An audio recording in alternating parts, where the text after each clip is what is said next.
मैं देवेंद्र सर आज आपको 11th क्लास की फिजिक्स का फर्स्ट चैप्टर पढ़ाऊंगा, ठीक है। और इसका नाम है भौतिकी का परिचय यानी इंट्रोडक्शन ऑफ फिजिक्स। तो भौतिकी का परिचय यानी जैसा कि पाठ का नाम है उसी के अनुसार यानी कि अपन इसमें क्या पढ़ेंगे, भौतिकी क्या होती है यानी कि फिजिक्स क्या है और इसमें हम किन किन चीज़ों का अध्ययन करते हैं। तो इसमें क्या पढ़ेंगे हम, भौतिकी का परिचय यानी भौतिकी क्या है और इसमें हम क्या क्या चीज़ें पढ़ते हैं, किस किस चीज़ों का अध्ययन करते हैं, ठीक है। तो सबसे पहले देखिए बच्चों, समझ लीजिए कि भौतिकी एक विज्ञान की शाखा है। जैसे अपने 10th क्लास में साइंस पढ़ी थी, साइंस में अभी तक आप 10th में सारी सब्जेक्ट एक साथ, मतलब सारा साइंस एक साथ पढ़ते थे, जिसमें आप फिजिक्स भी पढ़ते थे, केमिस्ट्री भी पढ़ते थे और बायो भी पढ़ते थे, बायोलॉजी, है ना, जिसको अपन भौतिकी, रसायन और जीव विज्ञान कहते हैं। लेकिन अब 11th में आपके ये तीनों सब्जेक्ट अलग अलग हो जाते हैं। फिजिक्स आप अलग से पढ़ेंगे, केमिस्ट्री आप अलग सब्जेक्ट अलग टीचर से पढ़ेंगे और बायोलॉजी आप अलग पढ़ेंगे, ठीक है। तो फिजिक्स देखिए क्या है, एक साइंस की ब्रांच है, एक शाखा है, ठीक है। जैसे पेड़ में कई शाखाएं होती हैं, एक पेड़ एक होता है लेकिन उसकी शाखाएं अलग अलग होती हैं, अलग अलग ब्रांचों में उसको बांटा जाता है। तो किसी भी सब्जेक्ट को अच्छे से स्टडी करने के लिए हम उसको कई छोटी छोटी शाखाओं में बांट देते हैं। उन्हीं में से एक साइंस की पूरा वृक्ष है मान लीजिए, और उसकी शाखाएं फिजिक्स, केमिस्ट्री, बायोलॉजी होती है, ठीक है। तो फिजिक्स क्या होती है, एक साइंस की ब्रांच है। अब देखिए साइंस क्या होती है, विज्ञान क्या है, विज्ञान या साइंस ये क्या है। साइंस की स्पेलिंग होती है SCIENCE, साइंस, ठीक है, ये विज्ञान की स्पेलिंग है। तो साइंस या विज्ञान एक ग्रीक भाषा के शब्द साइंटिया से बना है, SCIENTIA। साइंस किससे बना है, ग्रीक भाषा के शब्द साइंटिया से बना है। इसका मतलब होता है टू नो। इसका मतलब क्या होता है, टू नो। इंग्लिश में बोलते हैं टू नो और हिंदी में बोलते हैं किसी चीज को जानना, किसी चीज को जानना, इसको हम विज्ञान या साइंस कहते हैं। अब जानना कैसे, जानना एक फैक्टफुल तरीके से जानना, तर्कपूर्ण ज्ञान किसी चीज का और प्रयोगात्मक तथ्यों पर आधारित ज्ञान, प्रैक्टिकल करके जब हम किसी चीज का ज्ञान प्राप्त करते हैं तो उसको हम विज्ञान कहते हैं, ठीक है।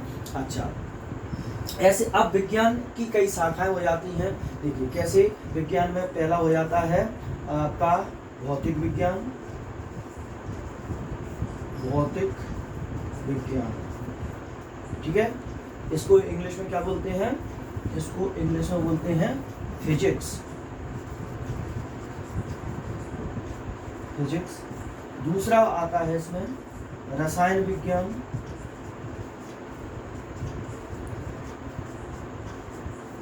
इसको हम केमिस्ट्री कहते हैं।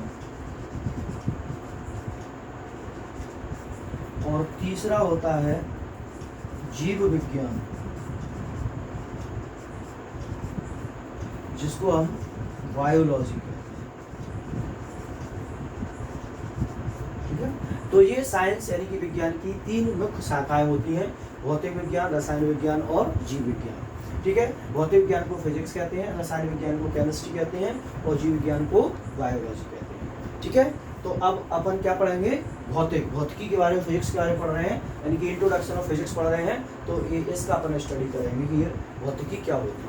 तो देखिए अब भौतिकी क्या है, भौतिकी विज्ञान की वह शाखा है, भौतिकी की परिभाषा है, भौतिकी विज्ञान की वह शाखा है जिसमें हम प्रकृति के बारे में स्टडी करते हैं, नेचर के बारे में अध्ययन करते हैं, ठीक है। ये क्यों, नेचर क्यों है, ये जैसे साइंस बना था साइंटिया से, वैसे ही फिजिक्स एक ग्रीक भाषा के शब्द, फिजिक्स ग्रीक भाषा के शब्द फ्यूसिस से बना होता है, किससे बना होता है, फ्यूसिस से बना होता है, और जिसका अर्थ होता है नेचर, जिसका अर्थ क्या होता है, नेचर यानी कि प्रकृति, जिसका अर्थ नेचर होता है यानी प्रकृति होता है। मतलब फिजिक्स में हम नेचर के बारे में स्टडी करते हैं, अध्ययन करते हैं, और नेचुरल फेनोमेनाओं के बारे में अध्ययन करते हैं, प्राकृतिक घटनाओं के बारे में अध्ययन करते हैं। इसलिए फिजिक्स की एक परिभाषा ये भी होती है, क्या, फिजिक्स विज्ञान, भौतिकी विज्ञान की शाखा है जिसमें हम प्रकृति और प्राकृतिक घटनाओं का अध्ययन करते हैं।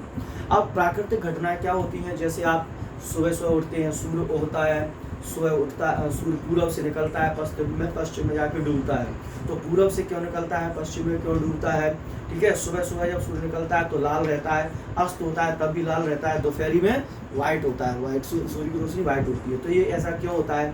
साफ आकाश जो होता है, स्वच्छ आकाश, बिल्कुल गर्मियों में जब क्लियर स्काई होता है, साफ बिल्कुल कैसा दिखाई देता है? नीला दिखाई देता है। ऐसा क्यों होता है ना। बरसात कैसे होती है, आपका चंद्र ग्रहण और सूर्य ग्रहण कैसे पड़ते हैं, ये सब प्राकृतिक घटनाएं हैं, इनका अध्ययन हम फिजिक्स के अंदर करते हैं। तो इसलिए इसको हम क्या बोलते हैं कि भौतिकी विज्ञान की वो शाखा है जिसमें हम प्रकृति और प्राकृतिक घटनाओं के बारे में अध्ययन करते हैं, ठीक है। अच्छा, फिर इसकी एक परिभाषा और होती है भौतिकी की, कि भौतिकी विज्ञान की वह शाखा है जिसमें हम क्या करते हैं? द्रव्य, ऊर्जा और उसकी पारस्परिक क्रियाओं का अध्ययन करते हैं। क्या क्या का अध्ययन करते हैं? द्रव्य का, ऊर्जा का और इनकी परस्पर क्रियाओं का अध्ययन जिस विषय में करते हैं उसको हम भौतिकी कहते हैं। अब द्रव्य क्या होता है? देखिए, पहला चीज है द्रव्य। ये द्रव्य क्या होता है? द्रव्य को हम मैटर कहते हैं इंग्लिश में, मैटर। द्रव्य को मैटर कहते हैं। मैटर या द्रव्य क्या होता है? कोई भी ऐसा पदार्थ, विश्व का कोई भी ऐसा पदार्थ जिसमें द्रव्यमान होता है, और द्रव्यमान होता है यानी कि उसमें जिसमें भार होता है और जो जगह को घेरता है उसको हम क्या बोलते हैं? द्रव्य कहते हैं। एक चीज और आती है इसमें, जिसका हम अपनी ज्ञान इंद्रियों के द्वारा पता लगा सकते हैं, वो चीज को भी अपन मैटर या द्रव्य कहते हैं। तो द्रव्य की क्या परिभाषा होती है? द्रव्य वह है जिसमें द्रव्यमान होता है, जो स्थान घेरता है और जिस चीज का अनुभव हम अपनी ज्ञान इंद्रियों से कर सकते हैं उस चीज को अपन द्रव्य कहते हैं, ठीक है। अब देखिए, द्रव्यमान होता है, ये चीज अपन को जानकारी हो गई, और जिसमें भार होता है ये भी समझ सकते हैं। ज्ञान इंद्रियां क्या होती हैं? ज्ञान इंद्रियां होती हैं किसी 5 होती है मनुष्य के अंदर ज्ञान इंद्रियां, ठीक है।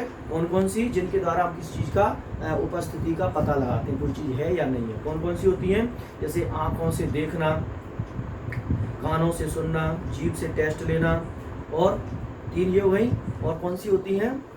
स्किन से भी पता चलता है कि कोई चीज़ है या नहीं है, ठीक है। तो क्या क्या हो गया? आँख से देखना, कानों से सुनना, और जीभ से टेस्ट लेना, स्किन से पता चलता है किस चीज़ का कोई चीज़ है या नहीं। तो 4, और एक और होती है आपकी इस तरह से 4 चीज़ों से अपन उसका 5 चीज़ों से किसी चीज़ का आभास कर सकते हैं, कोई किसी चीज़ का उपस्थिति का पता लगा सकते हैं। तो ये इनको हम क्या बोलते हैं? द्रव्य कहते हैं ऐसी चीज़ को। जैसे कोई, अब द्रव्य में कौन कौन से आ जाते हैं? आपके पानी है, पत्थर है, लकड़ी है, ये सब द्रव्य होते हैं क्योंकि ये स्थान घेरते हैं और इनमें क्या होता है? भार होता है, जगह घेरते हैं, और इनका अनुभव ज्ञानेंद्रियों से कर सकते हैं। अच्छा, इसके बाद जैसे हवा भी यानी कि एयर, हवा भी क्या होती है? हवा भी क्या होती है? एक द्रव्य है। क्यों है? क्योंकि हवा में भी वजन होता है और जगह घेरती है। कैसे घेरती है हवा?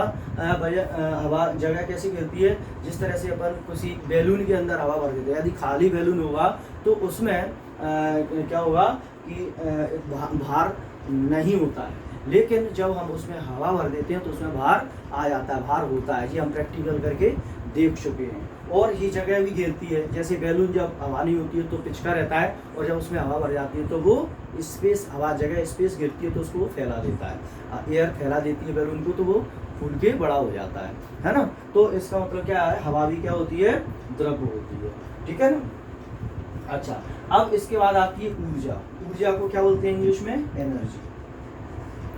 ऊर्जा को हम एनर्जी कहते हैं।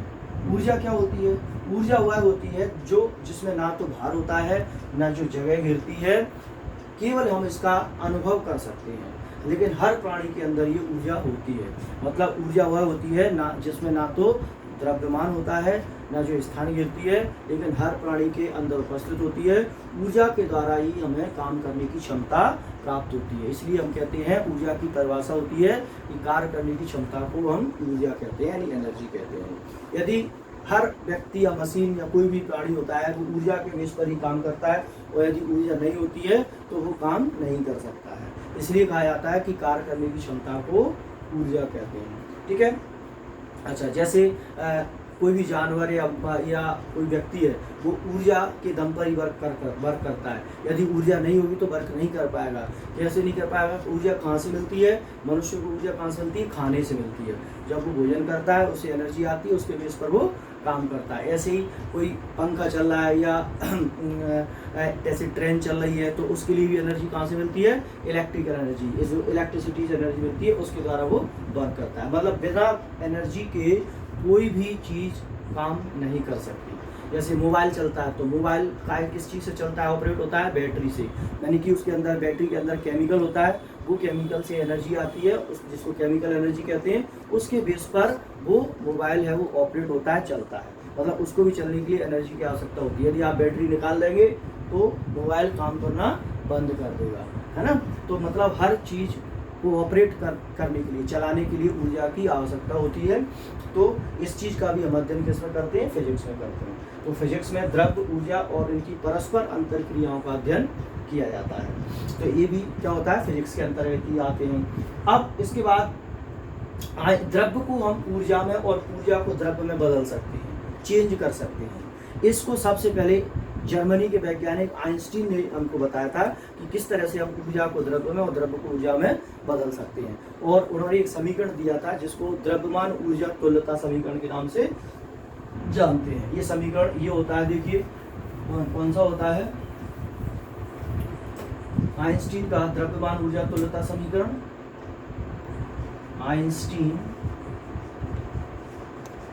आइंस्टीन का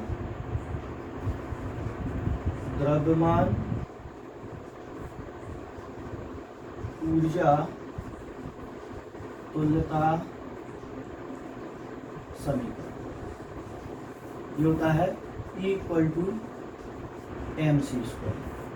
ये समीकरण आइंस्टीन ने दिया था, और इस समीकरण के द्वारा हम ऊर्जा को द्रव्य में और द्रव्य को ऊर्जा में बदल सकते हैं। इसमें E क्या होता है?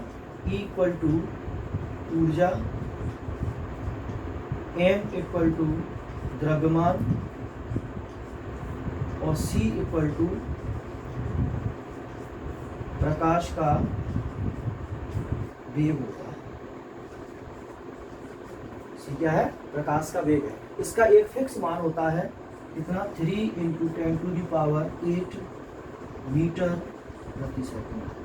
ये प्रकाश का वेग होता है, जिसका फिक्स मान 3 × 10⁸ मीटर पर सेकंड होता है। यानी प्रकाश निर्वात में या वायु में 3 करोड़ मीटर प्रति सेकंड के वेग से चलता है। इसको हम, ये एक कांस्टेंट राशि होती है, इसको प्रकाश का वेग कहते हैं। अब इस चीज में पहले 3 टर्म थी, देखिए 3 टर्म है E m c, जिसमें से c कांस्टेंट है, इसकी वैल्यू इतनी होती है। अब 2 राशि रह गई, ऊर्जा E और m। यदि आपको E पता है तो अब आप m निकाल सकते हो, यदि m पता है तो E निकाल सकते हैं। यानी कि ऊर्जा पता है तो द्रव्यमान, और द्रव्यमान m पता है तो आप ऊर्जा को इस समीकरण के द्वारा फाइंड कर सकते हैं। ठीक है, इसलिए इसको द्रव्यमान ऊर्जा तुल्यता समीकरण कहते हैं।